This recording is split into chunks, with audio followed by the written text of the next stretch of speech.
Hi friends, வாங்க இட்லி தோசைக்கு ஏற்ற ஒரு சட்னி பார்க்கலாம். வானல் வச்சுருக்கிறேன். வானலில் எண்ணெய் போட்டுக்கலாம். 2 ஸ்பூன் உளுந்து சேர்த்துக்கிறேன். உளுந்து பொன்னிறமாக வரட்டும். உளுந்து பொன்னிறமாக ஆயிடுச்சு. 4 வெங்காயம், பெரிய வெங்காயம் அடித்து போட்டுருக்குறேன். வெங்காயம் வதக்கி விட்டுக்கலாம்.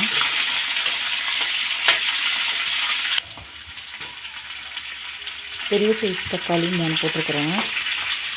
நாட்டு தக்காளி போட்டிருக்கிறேன் நான். பச்சை மிளகா அவங்கவுங்க காரத்துக்கு ஏற்ற மாதிரி சேர்த்துக்கோங்க. கொத்தமல்லி ஒரு கைப்பிடி அளவு போட்டிருக்கிறேன்.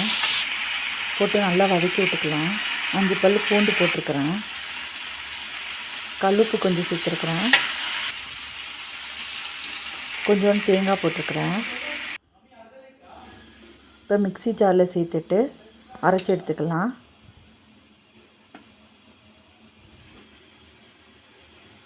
சட்னி தாளிப்புக்கு எண்ணெய் ஊற்றிக்கிறேன்.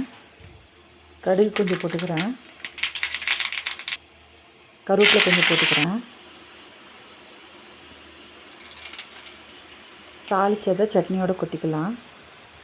இப்போ சட்னி ரெடி ஆயிடுச்சு. இது போல் நீங்களும் செஞ்சு பாருங்கள். இட்லி தோசைக்கு ரொம்ப நல்லாயிருக்கும் இந்த சட்னி.